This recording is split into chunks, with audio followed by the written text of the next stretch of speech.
اور وہ سڈنلی اس کو کولڈ ایکسپوجر کی وجہ سے جکڑ لیتے ہیں. بہت اچھا ہیلدی انسان ہوتا ہے لیکن اس کو ایک دم اٹیک آ جاتا ہے, بیلس پالسی ہو جاتی ہے, اور بھی ایسی بیماریاں ہوتی ہیں جو خاص طور سے سردی کے موسم میں ہی ہوتی ہیں. اور کچھ بیماریاں پرانی ہوتی ہیں جو اپنا سر اٹھا لیتی ہیں. مثال کے طور سے استھما ہے, وہ سردیوں میں بہت تیزی سے ابھرتا ہے. جو پرانے مریض ہیں یا آرتھرائٹس کے مریض ہیں, یہ کچھ اسکن ڈس آرڈرس ہیں جن لوگوں کو ایگزیما ہے, سوریاسس ہے, اور بچوں کی مرض خاص طور سے وہ ابھر جاتے ہیں کیونکہ ان کا وہ خیال نہیں رکھا جاتا.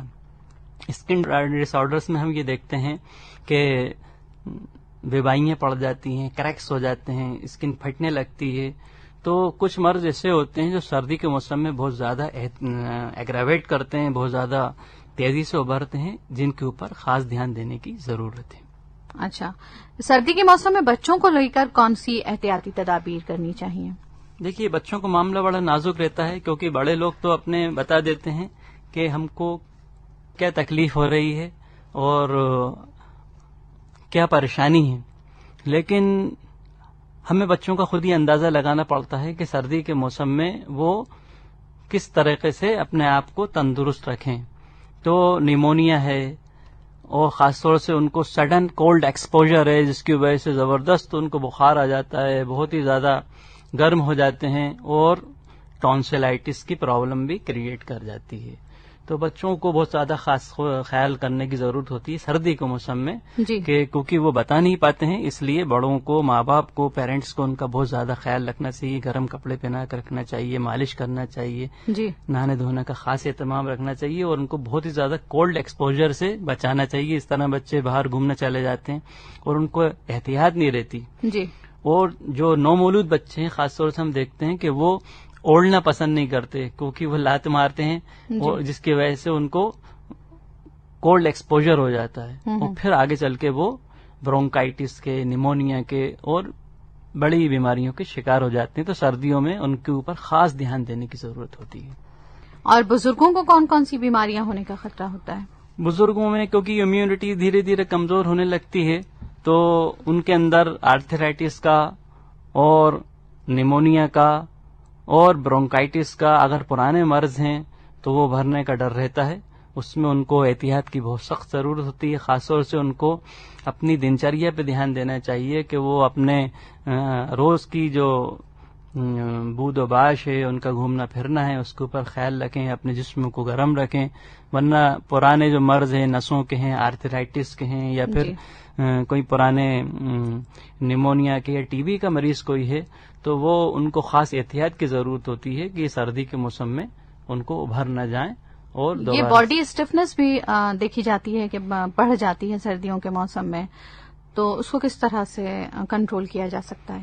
دیکھیے, باڈی اسٹفنس جو ہوتی ہے ایک نیچرل جو چیز ہوتی ہے. ٹھنڈ کی وجہ سے نسیں سکڑتی ہیں, جوڑ جام ہونے لگتے ہیں, جس کے لیے کثرت بہت اچھا ایک اپائے ہو سکتا ہے, ایک طریقہ ہو سکتا ہے کہ ہم ورزش کا اہتمام کریں اور نہانے کا اہتمام کریں. اس کے بعد کوئی زیتون کا یا کوئی ایسا تیل نہیں, اگر کوئی بیڈ ریڈن ہے تو پھر اس کے لیے کس طرح سے وہ کیا جا سکتا ہے؟ تو وہاں تو میرے خیال سے کوئی فزیو تھراپسٹ ہی ان کی ہیلپ کرے گا یا پھر اس طرح, تو ان کو کیسے ان کی نسوں کو, ان کے درجہ حرارت کو کس طرح اعتدال میں رکھا جائے؟ اس کے لیے تو جو اس کے اسپیشلسٹ ہوتے ہیں, وشیشجঞ جو ہوتے ہیں, جو ہمارے آرتھوپیڈک ہوتے ہیں, ان کی نگرانی کے اندر ان کو کسرت کروائی جائے تاکہ ان کا بلڈ سرکولیشن اچھا رہے, اسٹفنیس نہ آئے, اور کوئی اچھے تیل ایسے جو ان کے جسم کی حرارت کو باقی رکھیں, سردی ان پہ حاوی نہ ہو, اچھا موئسچرائزر ہو. اور خاص طور سے ان کی جو ڈائٹ ہوتی ہے ایسے موسم کے اندر, اس کا ہمیں بہت خیال رکھنا چاہیے تاکہ وہ مزید بیمار ہونے سے بچیں, کیونکہ ان کے اندر ایک تو امیونٹی دھیرے دھیرے کمزور ہو رہی ہوتی ہے, بلڈ کا بھی لیول کچھ کم ہوتا ہے, اور ان کے ہاضمے کا نظام کا بھی تھوڑا مسئلہ رہتا ہے. تو بزرگوں کو اس موسم میں اپنے آپ کو بہت ہی زیادہ دھیان دینے کی ضرورت ہوتی ہے تاکہ وہ مزید بیمار نہ ہوں بلکہ وہ اور تندرستی کی طرف بڑھیں ان تدابیر کو اختیار کرنے کے بعد. اچھا, ہارٹ پیشنٹس جو ہیں ان کو اس موسم میں کیا خطرہ ہوتا ہے اور کس طرح سے ان کو بچنا چاہیے؟ ہارٹ پیشنٹ اگر ہیں تو وہ ان کو تو بہت ہی زیادہ خیال رکھنے کی ضرورت ہوتی ہے، ایک دم ڈائریکٹ کولڈ ایکسپوجر میں نہیں آئے وہ. جی دوسرا یہ کہ ان کو بہت ہی زیادہ تلی ہوئی چکنی چیزوں سے بچنا چاہیے، جی کیونکہ ہارٹ کا مریض اگر ہے تو وہ سردیوں کے اندر اگر اس نے احتیاط نہیں کی تو وہ پتہ بھی نہیں چلے گا کہ وہ کب ہارٹ اٹیک میں یا انجائنا مطلب اس میں کلاٹنگ کی زیادہ گنجائش رہتی ہے اس موسم میں، کہ کلاٹ جو ہے وہ مطلب خون جو ہے گاڑھا ہونے لگتا ہے یا منجمد جلدی ہوتا ہے. جی ہاں، منجمد بھی ہوتا ہے، اور اگر اس میں کوئی زیادہ تیلی پدارتھ تلے ہوئے کوئی کھاتے ہیں تو جو تیل ہوتا ہے، کولیسٹرول کا لیول جو ہوتا ہے اگر زیادہ ہے کسی میں جی تو ہارٹ بلاک کا، ہارٹ اٹیک کا زیادہ خطرہ رہتا ہے. ہم یہ دیکھتے ہیں کہ بظاہر بہت تندرست لوگ نظر آ رہے ہوتے ہیں، جی لیکن جب دیکھتے ہیں کہ ایک دم انہوں نے خیال نہیں رکھا، کولڈ ایکسپوجر ہوا، تو ایسے لوگ ہارٹ اٹیک کے شکار ہو جاتے ہیں، خاص طور سے سردی کے موسم میں. جی تو ایسے لوگوں کو بہت مزید احتیاط کی ضرورت ہوتی ہے کہ وہ ڈائریکٹ کولڈ ایکسپوجر سے بچیں، اپنے شریر کو، جسم کو گرم رکھیں، جی اور اپنے کھان پان کا خیال رکھیں کہ بہت زیادہ تلی ہوئی چیزیں نہ کھائیں، بہت ہی زیادہ فیٹی آئلی چیزیں نہ کھائیں. اچھا، کہا جاتا ہے سردیوں میں ناک بہنا اچھا مانا جاتا ہے، تو اس بڑی عجیب سی بات ہے، سننے میں بڑی عجیب لگتی ہے، مگر اس کے پیچھے کیا وجہ ہے؟ بھائی اس کی سائنس تو یہ ہے کہ ناک جو بہتی ہے وہ اپنے جسم کو بوسٹ، امیونٹی جو ہے ہمارے اندر ایک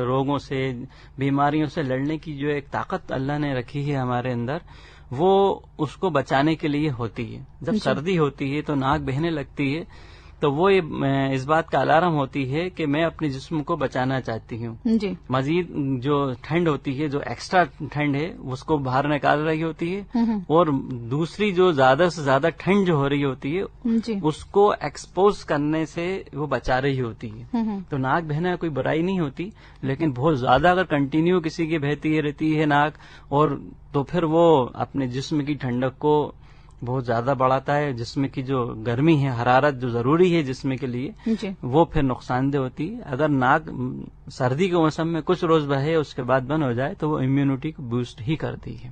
اچھا، کچھ لوگ جو ہیں وہ سردی کے موسم میں پھلوں کا استعمال کم کر دیتے ہیں کہ کیلا ہمیں نقصان کر رہا ہے یا شریفہ ہمیں نقصان کر رہا ہے، تو کیا یہ صحیح ہے کہ پھلوں کا استعمال کم کر دینا چاہیے سردی کے موسم میں؟ جی بالکل نہیں کرنا چاہیے، کیونکہ موسم میں پھل آتے ہی ٹھنڈے اس لیے ہیں کہ ہماری امیونٹی کو اور بڑھائیں. جی آپ یہ غور کریے کہ سیتا پھل ہے یا مولی ہے، یہ ٹھنڈے پھل ہیں، یہ سردی کے موسم میں اس لیے آتے ہیں کہ ہمیں سردی سے بچائیں. جی تو ہمیں ان سے بچنا نہیں چاہیے. لیکن اگر کوئی کسی کا جسم ایسا ہے کہ وہ ان چیزوں کو کھا کے بیمار ہو جاتا ہے، اس کی امیونٹی کمزور ہے، وہ الرجک ٹو دا فروٹ ہے یا کوئی چیز ہے، تو اس کو احتیاط کی ضرورت ہوتی ہے. اگر وہ اپنا علاج کروا لیتا ہے نیچرل طریقے سے، پراکرتک کوئی علاج کرواتا ہے کچھ، اس کے بعد اس کو کھانا چاہیے تاکہ اس کا جسم اس کا عادی ہو سکے اور وہ فائدہ مند ہی ہے. اچھا، میں نے دیکھا ہے کہ جلد کے مسائل بھی اسی موسم میں شروع ہوتے ہیں کہ خشکی جسم میں بڑھ جاتی ہے، اور اس طرح سے جلد کے مسائل پھر وہ ڈینڈرف کی شکل میں بھی اختیار کر لیتی ہے. ہیئر فال بھی اسی سیزن میں زیادہ دیکھا جاتا ہے. تو یہ کیوں ہوتا ہے اور کس طرح سے اس کا وہ ہونا چاہیے علاج؟ جی، سردی کے موسم میں کیا ہوتا ہے کہ ہر چیز ہم دیکھتے ہیں ٹھنڈ میں مبتلا ہو جاتی ہے. ٹھنڈ کا مطلب ہوتا ہے کوئی چیز جمنا اور اس کا سکڑنا. تو اسی کا اثر اپنے جسم پہ بھی ہوتا ہے، بالوں پہ بھی ہوتا ہے. تو سردی کے موسم میں ہم دیکھتے ہیں کریکس پڑ جاتے ہیں، ایگزیما ہوتا ہے، سوریاسس ہوتا ہے، کیونکہ یہ ٹھنڈ میں کھال سکڑتی ہے، نسیں سکڑتی ہیں، تو جس کی وجہ سے اس کو نیوٹریشن کی ضرورت ہوتی ہے. جی تو بہت سخت ضرورت ہوتی ہے کہ ہم اپنے اسکن ڈس آرڈرس کو ہونے ہی نہ دیں. جی اچھے سے اچھا موئسچرائزر اختیار کریں، ایسے تیل اختیار کریں ہم جس سے کہ